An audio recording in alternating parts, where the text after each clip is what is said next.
So I see some familiar faces in the crowd. With a raise of hands, who here made the presentation yesterday? Okay, awesome. Okay, So nice. So practically everybody. Nice. Yeah, for anybody who didn't make it to the presentation, I'll give a quick intro of us so you're not staring at us like blank face. But basically, we're here on stage. We started when we were in high school with a product-based business, completely wireless earbuds, first ever wireless earbuds. We grew that company just with Instagram marketing, and then after growing that company with Instagram marketing, had some major failures, realized product-based business wasn't for us. We were better at the service-based business side of providing services and growing other people's brands. Fell into the aesthetics industry because we realized this was the industry that needed marketing and branding more than anybody else. And so now we're here, we've grown thousands of brands, hundreds of millions of followers, worked with many celebrities, and so now we're just trying to give as much value as possible in terms of how you guys can help achieve an elite aesthetic brand in this industry. Yeah. So for this talk, we want to recap some of the stuff that we went over in the presentation yesterday and just dive a little deeper and have more of a conversation. We're a little more intimate here with you guys right in front of us. So to start with the recap, I really want to dive into a point that a lot of people get confused on, which is the clinic brand versus the personal brand. And so the clinic brand is a separate social media page. Let's take Instagram, for example. The clinic brand is going to be a separate Instagram page than the personal brand of the clinic owner, the physician, the practitioners within the clinic. And so the clinic brand is going to be focused on the services, on the team, and on keeping people updated. But it's not going to be a crazy audience growth platform because people don't trust businesses, they trust people. And so that's where the personal brand comes in. We want individuals creating content, not only about their expertise, but about who they are as individuals. Getting to know their personality, their journey, their stories. And so I want like a raise of hands. Does anyone have any questions about the clinic brand and the personal brand? And I'm going to run the microphone just so that everyone... Yeah, that's great. I can Thanks, take it Kelly. and come down if you want. Here you go. Can you start off with your name? Lisa Cushman. Lisa? Yes. Nice to meet you, Lisa. Thank you. Yeah, we My talked. question is, do you want like people to follow both of your pages? Do you have the same number of followers on both pages, or? Yeah, so like I was talking about, like the personal brand is going to be where you grow more because people are more inclined to follow humans than they are businesses, right? But you can still have your business brand attached on your personal brand with just like the @ and then people will go to the business brand as almost like the landing page to get to know more about the business, the services that you guys are offering, while the personal brand is about the individual and gaining trust with the individual, like the physician or the clinic owner. And in this industry, I know it can get super confusing because a lot of times you guys are doing the actual services for your clients, and so the lines are easily blurred. Like a plastic surgeon, for example, who the entire clinic revolves around him. It could be very simple to have the plastic surgery personal brand page the same as the clinic brand page, but they really should be separated because you shouldn't be posting personal stuff and things about your hobbies, values, personal beliefs on your clinic page. Your clinic page should be like the landing page. That's the end conversion funnel for them. And then the personal page includes aspects of what you do on a daily basis, the services that you provide, but then includes the personal stuff on how people can connect with you. Yeah. Anybody else have any questions on the clinic brand versus personal brand? We got two over here. We're making Kelly work this morning.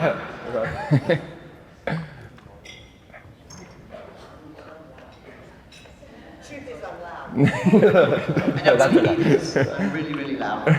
Good morning. Good morning. Rosemary Bates, Plano, Texas. So the personal page, does it, so I actually am the owner, but I don't personally do any of the services in there, but I have the team that does, say estheticians. So is the personal page also the team, the estheticians and the owner personally? Do you want me to answer this? I can answer this. Okay. Yeah, so the individuals on the team, like the practitioners on the team, they can be the ones also building their own personal brands, because they're going to be different individuals and they're going to be experts in different fields, and everyone who's a part of the team can bring patients into the clinic, right? So if we have everyone building a personal brand, not just the clinic owner, so you could be building a personal brand as well, but also the other practitioners within the clinic, then it's just more potential leads coming to the clinic. This actually flows directly into another point that's perfect, is that your clinic brand should showcase all of your services and showcase everything that you do, showcase really all the practitioners inside of your clinic. So it's like a holistic page that somebody comes to can see everything all there at once with one clear call to action of the consultation page. But then each personal brand of the practitioners inside, so you would have your own personal brand, you have a specific niche that you're targeting. And we talked about, we would have had screens on stage, but we don't have them today. But when we were talking about who to post to on social media, it's so important for your personal brand that you're speaking to a specific audience. And the reason it's so important is we spoke briefly on it, but we have more time today, so we'll go more in depth. But the algorithms on social media, if every single person in here went onto TikTok and Instagram, every single person's main feed, like TikTok Explore page, looks completely different. And that's because these platforms spend hundreds of millions of dollars to feed you exactly what you want to see on your platform. And it's because they segment you into a specific type of person that wants to see this specific type of content.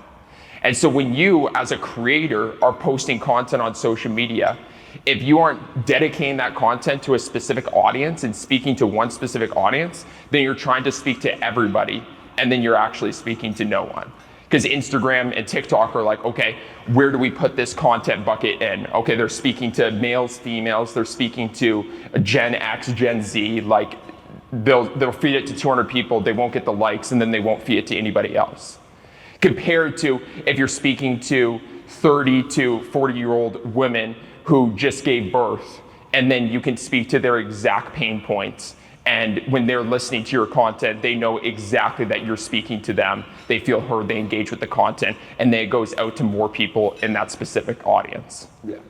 And just to bring that full circle, like let's say, for example, you have a clinic that offers multiple services, and there's multiple practitioners and physicians within the clinic, and it was all posted on one clinic page, then that would be the example that Luke was using, where it'd be going to everyone and not focused. And so if we break the personal brands apart to like each practitioner and physician who's an expert in what they do, then that will be a more targeted and segmented audience on each of those accounts. Okay. We got another question over there. So what are your thoughts when the clinic collaborates with the personal? When the clinic collaborates with the personal, is that on Instagram stories, the main feed, or both? Either. You want to go through the main feed and then I'll go through the story? Yeah, so for the main feed, you can collaborate on posts, and like that's an easy way to keep the clinic brand up to date on posts. And so I don't know if you guys know how to do that, but you pretty much, when you post on your personal account, there's an option to collaborate, and then it goes to the business account as well, so it posts on both. So it is an effective strategy, but not like overrunning the business account and collaborating on all the posts, because then it's just going to be like the same post going on both. But like I said, if you have multiple practitioners and physicians creating, then the business page can become like a conglomerate of multiple creators that are talking about the different services and things within the clinic. We actually like sometimes when we're redoing a client's page that do you remember the pin post that we talked about at the start of like the 3 pin posts and like going super in depth in terms of like the services and then like potentially going into the clinic? Some of those pin posts will collaborate and then pin them on both pages if we spent a decent amount of time on them. On the Instagram stories, that's something you guys might be more familiar with. We can actually dive a lot into the Instagram stories with this. So Instagram stories is when you tag somebody. So like, for example, if you post on your clinic page, tag your personal brand and resharing it on your personal brand. So this is probably gonna be something that you guys don't know about Instagram stories, and we'll dive into it. It kind of goes contrary to like what you would believe, but as soon as you reshare a main feed post or reshare a post that you're tagged in on Instagram stories, your Instagram story views get nuked. So like they go completely down. and you guys can test this on your own, but we have thousands of accounts that we've tested this across, that as soon as you reshare a main feed or reshare a story, it drastically decreases the performance of all of the Instagram stories within that 24-hour period. So the only time we reshare stuff is if it adds credibility. For example, if an influencer is tagging your clinic, where it would add credibility of you resharing that and you don't care about the increased views, that's completely fine. Also, some other things with the Instagram stories is, you don't have to do an absolute ton in terms of the amount of quantity of Instagram stories that you're posting per day. It's meant to be like a mini vlog, but quality is way better than quantity on Instagram stories if you're trying to go for a maximum amount of views. Your first story of the day, how many people in here have been posting stories throughout this event? Okay, I was expecting more than that. Everybody here should post stories when you're coming to an event like this, like you're getting educated to better yourselves in this practice and better yourselves ultimately for your clients' and patients' benefit. And so you should showcase that in the best way possible. But Instagram stories, if you guys are taking Instagram stories here, the first story should be as engaging as possible. So it should be a native post, meaning it should be coming from your camera roll when you're posting on your story. 9:16, taking up the full screen, either picture or video, and then ideally an engagement slider, question, poll, something on there to entice engagement on it. Hope that helps. A question here?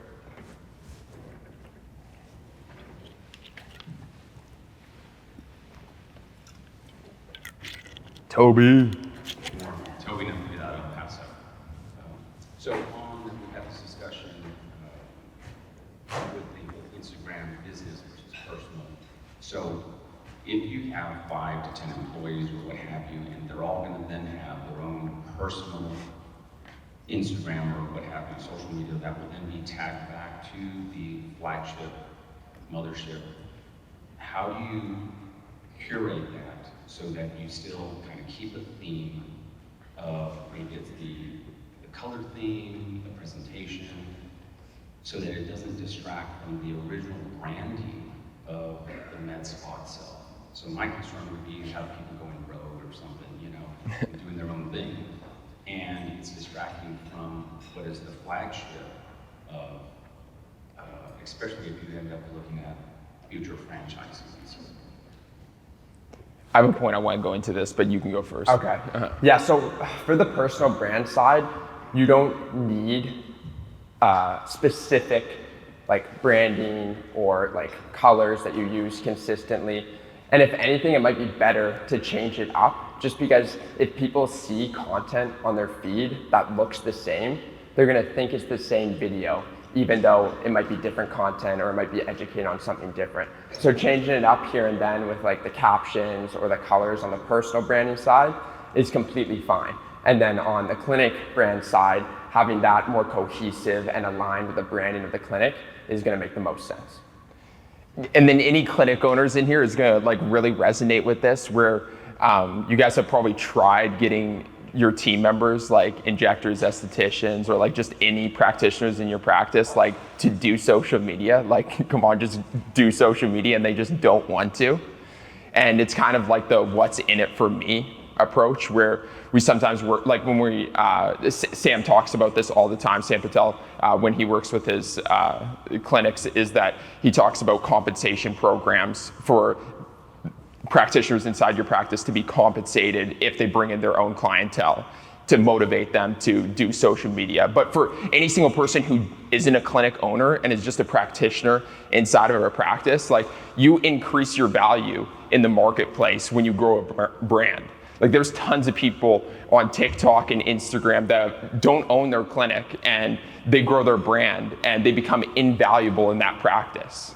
You become that where it's impossible for you to get fired, or if you do get fired, if you go to another practice, you have so much value on the table. You don't even need to send your resume, you just send your Instagram page, and it's so substantial, they know leads will come through the door immediately.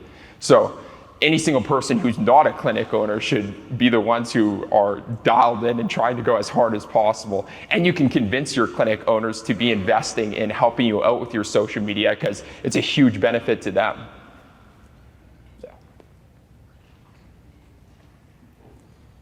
Okay, cool. Well, let's dive into like a more interactive segment. I want you guys to pull up your current Instagram accounts right now. Yeah, if you have a personal. Yeah, if you have a personal, pull up your personal brand. If you just have a clinic page, then pull up your clinic page.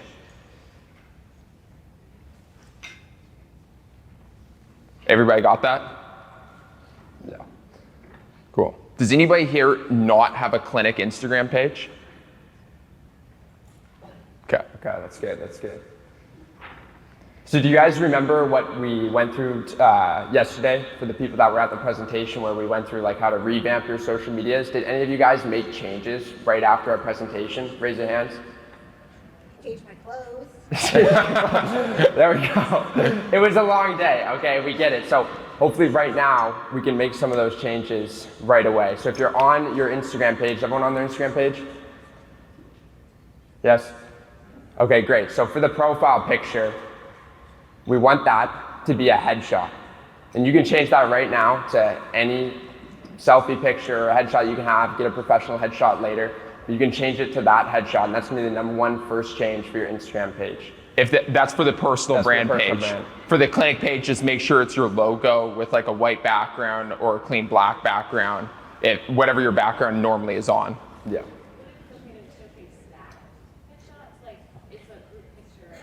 It's a group picture of the staff. Do you have a logo for your clinic?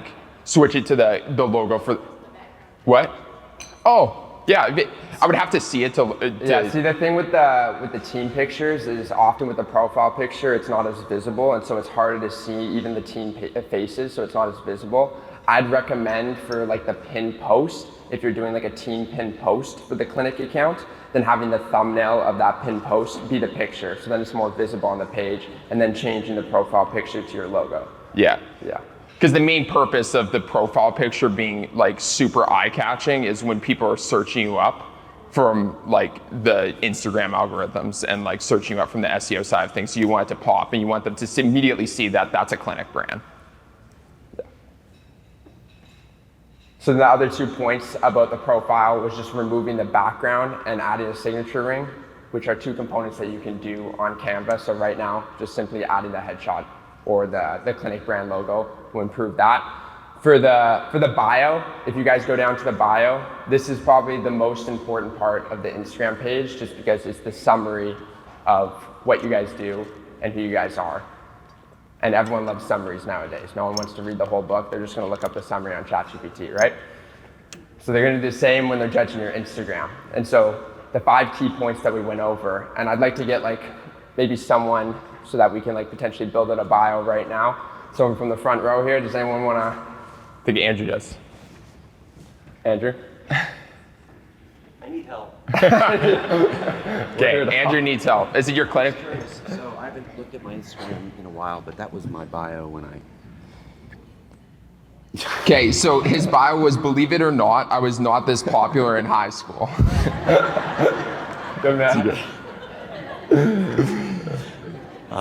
So yes, fix that. Okay. Yeah. Cool. Yeah, so the key components that we want to have the Instagram profile reflect is #1, what you guys do. And that can be in the name of your profile. So Yeah. Andrew's full name. And then So Andrew what he currently does. just have his full name. So if you go onto Instagram and then you click edit my profile, that's where you'll be able to edit the details of your name and your profile. So first off, you have the name section. That's not your username. That's the name that goes right above your Instagram bio. So your name, if it's your personal brand, should be your full name. If you're a doctor, put doctor. If you're an MD, put MD there for more credibility. And then put a hyphen right past it. And then put either the location of your practice or put like the main expertise that you have in the name section. And then in your bio section, you want to start off, if you just have like one clinic, you ideally want to start off with the localized like location of where your clinic is. Then you want to go to, if you're for the personal brand, you want to do the expertise that you have, focusing on that one specific type of client that you're dealing with. Yeah, like what are like the questions that they're asking, and then when you guys answer them, like break that down into like just like one sentence that you could put that would capture that audience. Yeah, and then the next line is tagging the clinic that you work for. So ideally there's a clinic page on so for the personal brand, you're tagging the clinic and saying owner or esthetician at clinic. And then you want to have a clear call to action of like book a consult. And then down below, if you don't have a good contact us page, you can put DM to book a consult. Yeah. And then people will Instagram DM you. That's the most important one. Everyone should be putting that in their bios right now. Yeah. DM to book a consult. DM to book a consult, or if you have a contact link in your website where people normally go to book a consult, link that and then just say book a consult and have like an emoji pointing down to the link.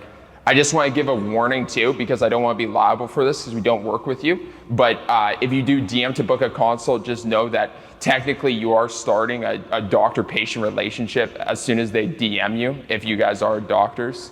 And so making that clear to them when they respond and sending them that like, this is the assistant of so-and-so, so you aren't establishing that relationship, just making sure we're all compliant here. Yeah. Here, you can just tell me and then I'll repeat it. She has a personal Instagram account. Should she use her personal Instagram account and attach it to our med spa, or should she create a new Instagram account with the med spa name in it? And because right now hers has a lot of personal pictures and stuff. Okay, so the question is, should she? Right now you have a personal brand page. So right now there's a personal brand page and they're wondering, should they create another separate brand page of a clinic page, or should they convert the personal brand page into the clinic page and then create a separate personal brand page? Is it a fairly established page right now? It's her, so instead of, she's her Instagram, and so she's gonna, I'm asking her to create a new Instagram account that we can use for the med spa. Yeah, that would be the best move. The best move would be creating a separate med spa page, keeping that page for the personal, since it has been personal up until that point. Yeah. The last thing about the bio, with the raise of hands, who has the location in their bio? Okay, so everyone should have the location in your bio, because when people search up what they're looking for, they're also going to look up near me or the specific place that they're in, which is going to be Dallas, El Paso, You add the location in the edit my profile section as well. Yeah. So there's a tab for location in there as well. There's a question back there. On edit profile on the Instagram, as you guys verify your business, when I click on that, it says like there's a fee for that, the business standard 13 all the way up to. Yeah, I can answer that. So what is that, and is it worth it? So verification, I'll just give you a quick history behind this, because we processed hundreds of legacy verifications before the paid verification. So previously, how you got verified is you needed to connect at Facebook, and then you needed to have substantial press to deem you as notable, and then Facebook would verify you. Then they released verification earlier this year of paid verification. And so what you have to do is, on the personal side of things, you can subscribe and immediately pay for verification. On the business side of things, it's a wait list. And so they haven't really processed that many through a business verification. So you're just gonna have to wait on the business side of things. But with your personal brand, definitely immediately pay for the verification. It'll help with searchability. Yeah. Cool. Okay, I want to go to the pin post next and just like recap a couple of things that we went through, because like these are so important and they're very easy to set up. And once you guys set them up, then you don't have to post that same content over and over again. So the first pin video that everyone in this room needs to create after leaving this event is a personal brand story for the personal brand page and a business brand story for the clinic page. And so the personal brand story is going to be your individual journey of how you got from where you are to where you are now, or where you were to where you are now. And the business brand is going to be similar, but it's going to be how the business got from where it was to where it is now. And this can include like all of the failures and wins and stories along the way that stuck in your guys' mind. And this can be in a video format, either the clinic owner sharing it on the clinic page or the personal brand creator sharing on the personal brand page, or it can be a simple picture and then a description, a copy description of everything that they need to know. And if we think about why this is so important, it's because when someone comes to the page, they're going to be doing a quick glance of everything. And they're very likely to go to that post first. And they can get to know you. They can get to know you on a timeline of 10 years, 20 years, 30 years for some of you. Think about how powerful that is. They don't even have to have a conversation with you, and they can get to know your history. That's the goal of this post. And so make sure to jot that down and create that, because it's going to take some time, right? You have to go through your past, script out the story, script out the failure points, script out everything that you need in the video or the description of the video, of the post, and get that done. Hi, I'm Star. I've been in aesthetics for 24 years. Hi, Star. My question is may be really easy for you guys. How to post or story a reel longer than 90 seconds? Okay, yeah, so for Reels on Instagram, you said main feed or story? Anything. Anything? Okay. It just cut off after 60, 90 seconds, and that's always the most important part, is when it cuts back. Okay, yeah. So I'll answer this generally in regards to the length of videos. So the length of your video for short form content on Instagram Reels, Facebook Reels, TikTok should be under 90 seconds. But the length of the video doesn't matter as much. It more matters how engaging the video is. Because like your video could go viral and be 7 seconds long. But it could also grab a lot of attention for 60 seconds. It just has to be engaging throughout and providing value throughout. But for the platforms like Instagram Reels, Facebook Reels, TikTok, you can't go over 90 seconds. So 90 seconds is the maximum of time that you can be speaking for. But generally opt for shorter videos that are more concise and provide direct value right away, and then end it when it stops providing value. There is constant changes, like TikTok does allow for longer format videos now, but honestly with everybody here, like unless you have an unbelievable social media presence right now, you should just be opting for shorter videos. Like the longer the video is, the more you have to pay attention to constantly hooking the viewer in and grabbing the attention of the viewer all the way through the length of the video. Way easier to do shorter length videos. I think for people's personal story, I just try to talk to You're talking specifically about the pin post for the personal story of everything. That was my next question. What's the difference between a pin and a post? Yeah. Okay. Yeah, so a regular post, when you guys are on like the platforms like TikTok and Instagram, you can click like the 3 buttons and it'll go to an option to pin that post. And so you can pin it on Instagram, you can pin it on Facebook, and you can pin it on TikTok, and it's just gonna be pinned at the top of your feed. And so that's why I say like everyone's gonna be able to watch that. All new viewers coming to your page, all new potential patients coming to your page will be able to look at that. And everyone looks at pin posts first because subconsciously they think it's the most important post because they're pinned. Yeah, but I'm understanding the question in terms of that you can't fit your entire story within 90 seconds. And so what I would highly suggest that you do is like you should be able to tell the majority of your story, the key points within 90 seconds. And so finding a way to summarize it within a script, preparing it beforehand, so you're talking about the most major points throughout it. Yeah. Another alternative is just like having a nice like professional picture of yourself and then writing out the story in the description of the post. And that way you can hit all the key points. If people watch the lives, because a live you can go for hours. Okay, so this goes into an amazing point in terms of Instagram lives and TikTok lives. Has anybody in here gone Instagram or TikTok live? Okay, like 4 people. Okay, so Instagram live and TikTok live are great ways to engage with your audience and showcase who you authentically are.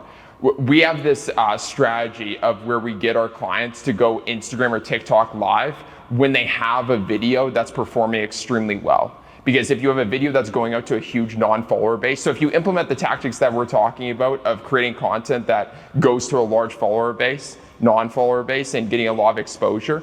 If you go live at that exact same time that video is doing well, then all of those non-followers can go to the live stream and see you and get converted way more easily. So we do this, and we do this particularly with one plastic surgeon who has a huge TikTok follower base, and it's literally how he gets all of his consultations through the door. Yeah. Yeah, a good way to think about live is like, it's like you're doing a consultation with potential patients that haven't actually seen you yet, and they're just on the fence. They're like, I just need more knowledge. You know, I don't have all the answers. And so they come to you as that expert, and they can watch you interact and have a conversation with them. I want to do something interactive. Do you guys still all have your Instagram pages pulled up?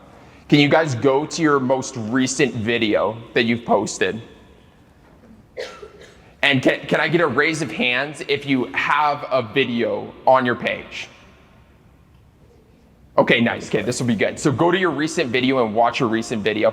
This is going to be recapping what we went through yesterday, but from like an interactive approach. So I want you to watch that recent video.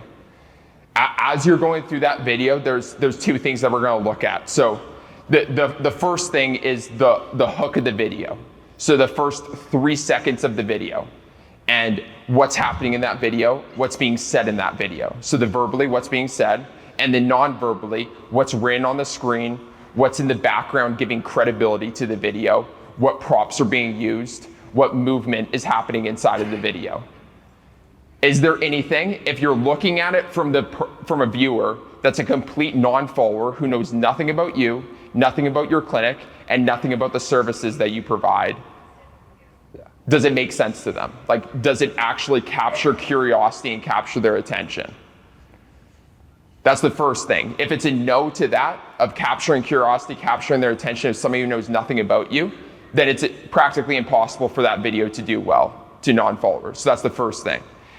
After that first 3 seconds, the second question that you have to ask yourself was this video entertaining, educational, or inspirational to an audience of non-followers, so somebody who does not know you or your clinic or anything. If the answer to the first one was yes, and the answer to this one is no, then it's very, very low chance that it'll perform well. What we consider a performing well video is when it gets distributed to an audience that's larger than your follower base. Did that all make sense? All made sense? Okay, cool. How much more time? We good?